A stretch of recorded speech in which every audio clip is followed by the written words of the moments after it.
السلام عليكم ورحمة الله، عاملين ايه؟ يا رب تكونوا بخير. وحشتوني جدا جدا جدا من اخر فيديو، يعني بقاله من رمضان. انا عملت معاكم شورتس بس للعيد، ورجعت بقى بعد العيد والايام قالت لي خدي عندك. عايزه اقول لكم ان من بعد العيد او في العيد كمان انا حرفيا مرتحتش، الحمد لله يعني ما عيدتش. ما حسيتش بالعيد لان كده كده يعني جوزي كمان بيبقى شغال في العيد، فببقى قاعده لوحدي انا والولاد يعني. مامتي بقى تعبت وشايفين بقى المنظر ده، ما تتخضوش.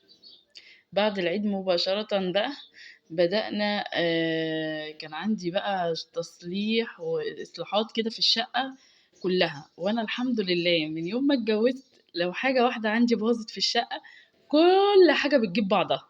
متفهموش ازاي، مش عارفة في ايه بجد، انا وجوزي بنستغرب جدا يعني.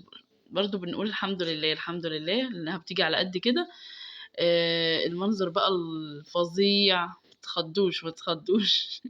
اللي هو يا حستي السودا يانا يما، اللي هو فعلا ده يليق عليا النهارده. آه، المنظر ده انا كنت فرشه الحاجات دي عشان يحوش، قال يعني يحوش يعني، قال يعني يمنع ان التراب ده يخش جوه. بصوا يعني نكتب كده على الحاجه بعد ما مطبخي كان زي الفل في العيد.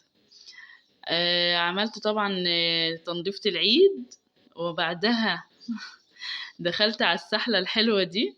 ايه اللي حصل بقى في مطبخي النهاردة؟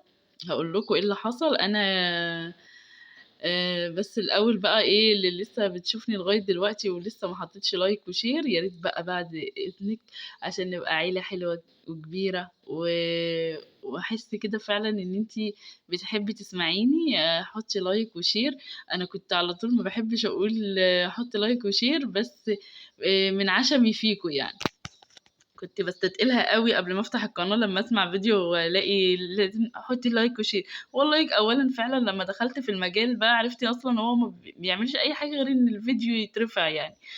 فبجد محتاجه دعمكم قوي، وتشجعوني قوي في لايكاتكم.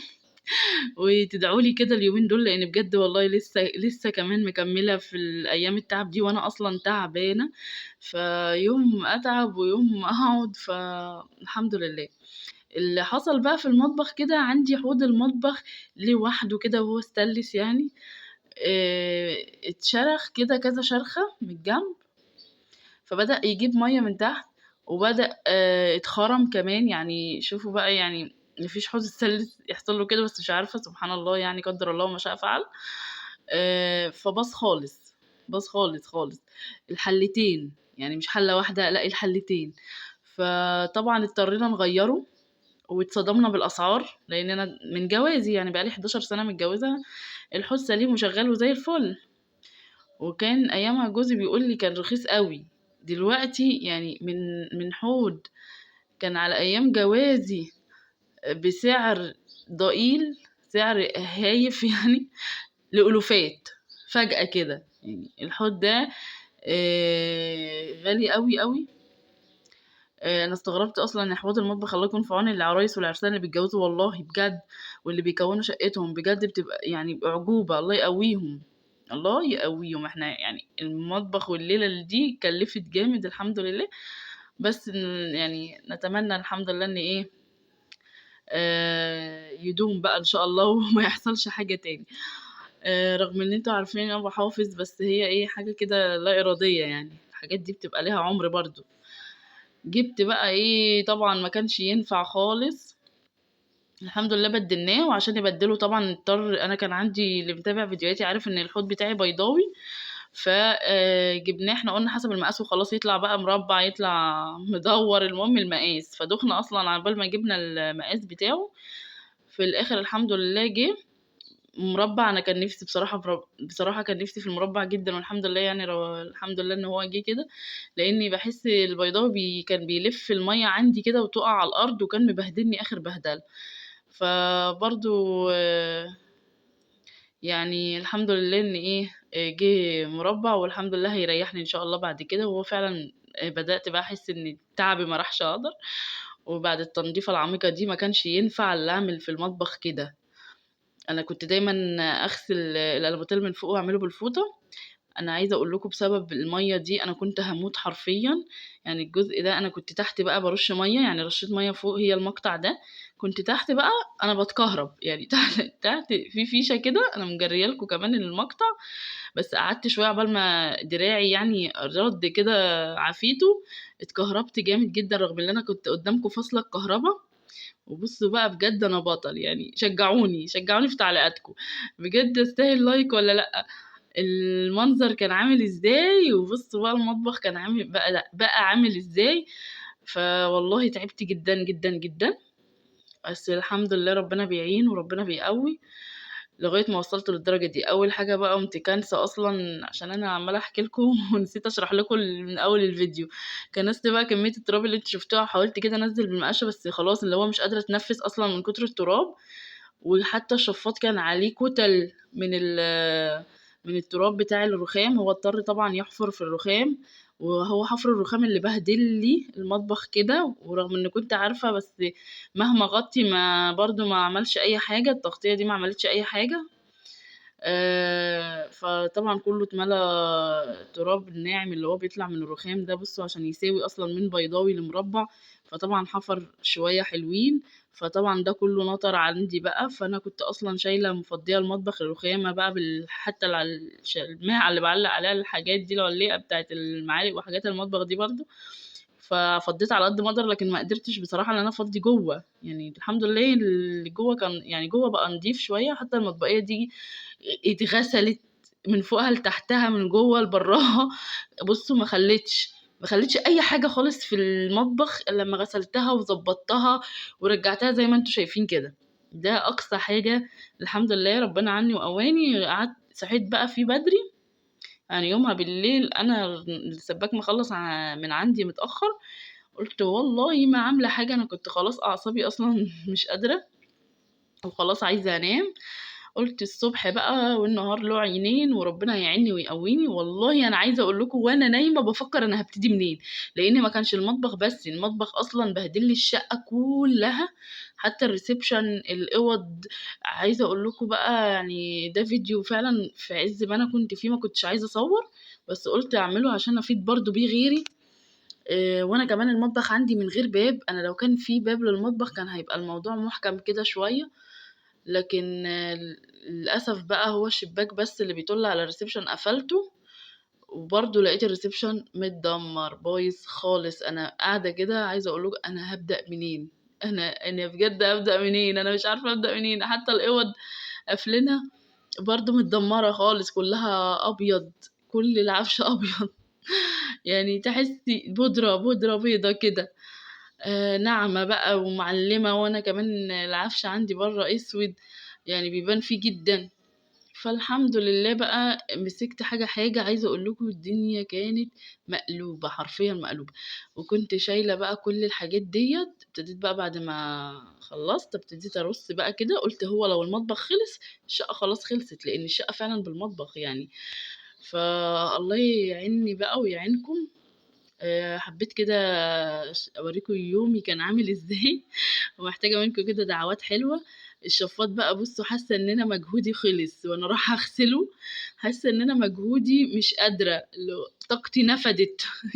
بُصّوا يعني واقفة اللي هو إيه، هاغسلك بس أنا هاحاول أدّي لنفسي طاقة power، لإني كنت شغالة من 6:00 ص والضهر أذّن وبقينا الساعة 15:00. فخلاص أنا بجد فعلًا كانت طاقتي خلصت في اليوم ده. وكمان جوزي راجع بدري اليوم ده الساعة 5 ولسه ما عملتش غدا. بجد كان حتة يوم الحمد لله إنه عدّى على خير، وفرشت المطبخ. وعايزة أقول لكم لغاية دلوقتي باعمل في الشقة. يعني كل يوم الحمد لله لسه مخلّصة الreception. بس طبعًا ما صوّرتش عشان عايزة أنجز يعني، أنتم عارفين التصوير مع الروتين بياخد وقت.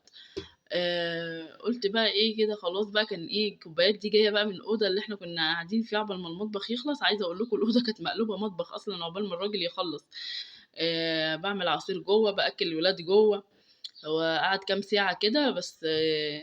يعني الأطفال أنتم عارفين بقى ما بيسكتوش، وبالذات لو في موقف بقى ماما جعان، ماما عايزة أعمل عصير، ماما عايزة أشرب عصير.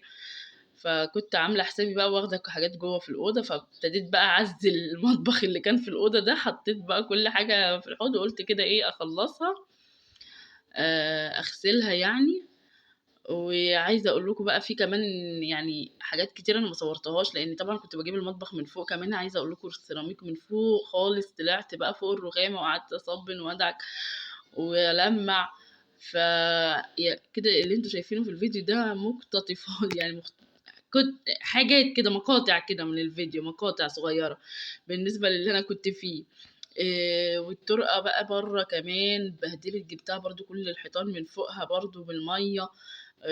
ادعك واشطف بالميه، لان ما كانش نافع غير دلق ميه، وكنت كمان الفيش بقى الكهرباء، فانا كنت مقلعه عشان لسه متكهرباء. وزقيت التلاجة وعملت يعني الحمد لله الحمد لله، يعني اليوم كان لطيف وزحمة، فالحمد لله. كان بختمها بقى بشوية المواعين دول، وكمان المية قطعت، الموتور بقى بتاع المية عندنا في البيت كان معكسنا. في حاجة كده لما بتحصل، يعني لما اليوم بيجي معاكي كده معاكس كده لكل ترتيبك اللي انت عايزة تعمليه، فبيبقى صعب قوي على الواحد. ففي الاخر ما نقدرش نقول حاجه غير الحمد لله ونصبر بقى. وانا من النوع اللي بصبر قوي قوي قوي الحمد لله قوي قوي. فالحمد لله بقى، ربنا يجعلنا من الصابرين والمتحملين، ويا رب يكون الفيديو ده شجعكم. لان لو حابه انت كسلانه تقومي تعملي المطبخ تقومي تعمليه، لو عندك ظرف زي كده توضيب وصنايعيه ودنيا كده شغاله، برضو تتنشطي وتقومي تخلصي وراهم، لان الصنايعي بيبقى شغال اصلا بيبقى غصب عنه بيبهدل، هو ما بيبقاش قاصد بقى ان هو يبهدل لك الدنيا، بس هي دي حاجة بتتصلح في البيت. فيلا بقى لايك وشير بقى للي شاف الفيديو لغاية دلوقتي، واتمنى كده ان الفيديو يكون عجبكم، وتابعوني الفيديو الجاي عشان عايزة اتكلم معاكم في مواضيع تهمنا كلنا. ويا رب كده يكون الفيديو عجبكم، وعايزة دعوة حلوة كده من قلوبكم، وربنا يعيننا ويقوينا ويقوي كل أمهاتنا وستات البيوت اللي شايلين بيوت. وبصوا بقى دوت المقطع ده بقى لما ايه تلاقوا كده على الفيس، لما تبقي مخلصة المواعين ويجيبولك مواعين، هم دول ولادي. يعني بتنرفز قوي لما حد يجيب لي، خلاص انا بشطب في الحوض والاقي بقى اللي جايب كوبايات واللي لاقي. انا اصلا مش قادره اقف يا ولاد، يعني اللي بتعملوه فيا ده حرام حرام والله. بس يلا الحمد لله، ربنا بيعين ويقوي. وطبعا ايوه احنا عايشين ليه؟ يعني عشانهم. وبرضو الفراغ مش حلو خالص، وان انت تبقي قاعده فاضيه كده مش حلو برضو. ربنا يديم علينا نعمة الصحة والستر، وإن احنا نقوم نعمل لبيوتنا وما نتحوجش لحد أبدا. و... وعنا كده على تربية وخدمة ولادنا وتعلمهم التربوي أهم من العلمي كمان. يعني إن احنا نخليهم كده عندهم دين وأخلاق، ونحاول في الجيل دوت صعب أصلا، لأن بتحاربي وانتي بتربي حاجات خارجية انتي يعني مش قادرة تتحكمي فيها. بس على قد ما بنقدر بقى بنشوف ولادنا وبنعلمهم زي ما احنا اتربينا واتعلمنا كده، ويا رب نشوف كده ذرية صالحة. أولادنا جميعا يا رب يبقوا ذرية صالحة كده. اللهم آمين. ادعوا معايا كده من قلبكم، ويهدي كل الأولاد، وأشوفكم على خير.